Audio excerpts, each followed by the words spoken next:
And we're back, my Select Play Select viewers. My name is Gold Mountain, and in this episode, well, 2013 is definitely a tech year. How do you know? Watch the show. Short but sweet.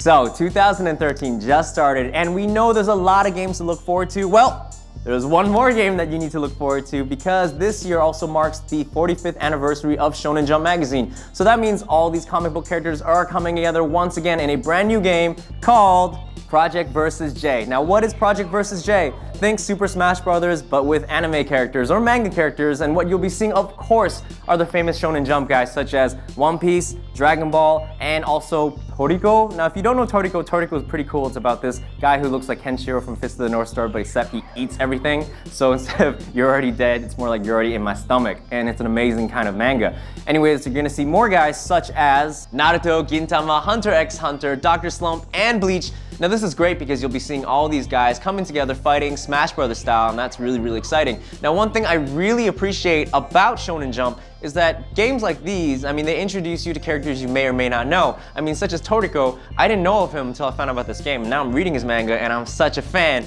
So anyways, this is gonna be a great game. Happy anniversary, Shonen Jump 45, wow. Last week, we talked about how Ubisoft was coming to the rescue of THQ, who was in financial distress or actually filing for bankruptcy. Now, we just found out that there's another potential buyer interested in THQ, and who is that? It's Time Warner, which brings the total of potential buyers to actually 5. Now, we don't know who the other 3 are because they don't mention it, but it's pretty interesting to see who's interested in this. Now, we found out also that the reason why no one's buying THQ yet is because THQ really wants to sell the whole deal, not just one of their franchises. They just want, you know, you kiss the girl, you gotta buy the farm. That's pretty much what the deal is here. So it brings us to the question, who would you rather see buy THQ? I mean, Ubisoft, it's got Assassin's Creed, it's got Splinter Cell, it's got Tom Clancy series, and Warner, Time Warner, I'm trying to think, it's got Rise of the Robots, Primal Rage, back in the day, Zero Divide, and also Dick Vitale's Awesome Baby College Hoops. So yeah, you guys be the judge. You kind of know I'm biased. Speaking of Ubisoft, this is some Ubisoft Hollywood news. Someone get them an agent because they're ready to do lunch. Now, Ubisoft, as we know, already have 2 movies, video game movies, coming up on the pipeline for late 2014. Which ones? Assassin's Creed with Michael Fassbender, and also Splinter Cell with Tom Hardy. Now, they have another one, which is Ghost Recon. Now, this is going to be really exciting because so far we know that Jean-Julien Baronet, who is the head of Ubisoft Films, was actually the previous head of EuropaCorp. EuropaCorp is Luc Besson's company. Now, Luc Besson, if you don't know who he was responsible for movies such as Leon the Professional, the one where Natalie Portman was a 12-year-old girl and she pretty much made her debut there, Taxi, and also the Transporter series. Now, these 3 films are very action-packed, which is kind of appropriate for these video game films. And Ubisoft is actually throwing a lot of money. Now, the budgets that we know so far are over $100 million each. So that's very, very interesting. So this could be possibly a very good future for video game movies, you know? Rumor time. All right, get this. This rumor is all about Doom 4. Now, Doom, I love this game. Ever since a kid, I played 1, 2, 3, and I love 2 so much, and I'm a kid right now, so I must love Doom in general. Anyways, now this is all about lead programmer Brian Harris. Now, he is lead programmer for ID Software, and in 2012 January, he was the lead behind Doom 4, the project. But after that, he moved on to Doom 3 BFG Edition, which he just finally wrapped up. So in a tweet recently, it said that, currently home taking care of a new baby girl. When I get back, I'll help port the big project to new platforms. Now, what is this big project? Most likely, it's gonna be Doom 4. And when he's talking about porting, now what does this mean? Does it mean it's gonna be on the new PlayStation, i.e. PlayStation 4, the new Xbox, the 720, or even the Wii U? Now, you guys tell me, because this is all rumor, which platform would you guys actually wanna play it on? Do you wanna play it on a current gen, or do you wanna wait till next year and get that on? So, hey, man, let me know. Could this possibly be the announcement date for the Xbox 720? Now, I'm really excited. Why? Because on MajorNelson.com, we just saw this very mysterious, kind of cryptic countdown, counting 153 days, at least from what I'm seeing right now. Now, if you think about it, 153 days from now is E3, so it makes a lot of sense for Microsoft to bring out something huge and just game-changing right there on that day. So this is something to look forward to. Now, I don't know, but one user on the MajorNelson.com, he kind of said he was hoping that it was the brand new Usher dance game. I don't know what this countdown is for. He's really excited for it. If it's that game, I'm not very excited for. Sorry, Usher. Some news straight from the CES. Now, the CES just happened not too long ago, last week, and we just found out that over there was a debut of a brand new machine prototype called the Piston. Now, what is the Piston? It comes from the XI3 Computer Corporation, and it's really, really cool. Tiny little box, and it does everything. There's like a quad core inside a box this small. I guess this is what you can call a prime example of modular computing. I mean, you can take it apart and build things together like Lego, and you can also run it over with a truck. A truck!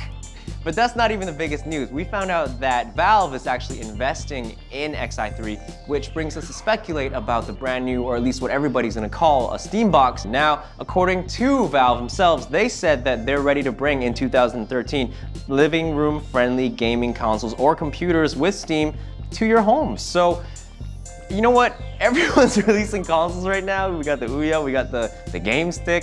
We haven't covered that yet, but the Game Stick. And we got this. There's like a bunch of other Android-based Kickstarter projects right now. So I don't know, man. Maybe there's no more games, just hardware. It's very cool though. Hardware, this XI3 Corporation, they're making hardware smaller but more powerful. I really want to get one. It looks really, really cool.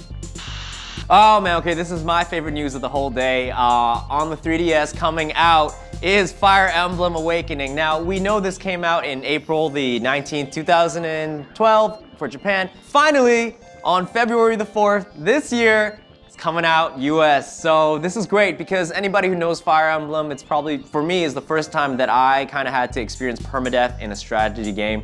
That's just amazing, and I always like the stories, and apparently the art and the music in this game has stepped up a lot. I mean, it's 3DS, so it's gonna look really good, and remember, don't force quit your game just to save your characters. If they die, just let them die and just cry and weep for them. But this is gonna be a great game, man.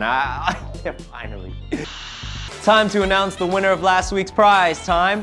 Boom! You just won yourself a copy of Zone of the Enders HD Collections. Congratulations on the lucky draw. You gave me the answer as well because the answer was Jillian Seed, who indeed told his wife that he was gonna be a junker in the game Snatcher, the classic game Snatcher, and I agree, it's amazing. Actually, I want to ask you guys who are watching, now the director has always wanted to ask or petition for an Xbox Live Snatcher and Policenaut combo. Do you think he should do it? Let us know in the comments. If so, then we're gonna get on to it. Welcome to another edition of Prize Time, your favorite moment of the week where I give you free stuff. Now, Prize Time works like this. I give you a question, you give me an answer, and if you get it right, I'm gonna give you some swag. Now, ground rules, if you know the answer to my question, please put it in our inbox, not the comments, inbox, not the comments, and where is our inbox? In our Play Asia TV channel. Also, it's lucky draw, so I wish you luck. Anyways, the prize of this week is Okami HD for the PS3. Now, this game is great if you never had a chance to play it because it was Game of the Year back in the day, but just not that many people played it. I don't know why. Anyways, here's a question, hopefully it might stump you. In Okami, Mrs. Orange's technique for making cherry cakes most resembles which video game character's move? What is the move and also the name of the character? That's the question. So anyways, this has been another episode of Play Select. My name is Gold Mountain. Thank you guys so much for watching. I love making these videos for you guys. And if you have any comments about the news or anything that you want me to talk about in particular, let me know and we will make it so. Peace outside. See you guys next week.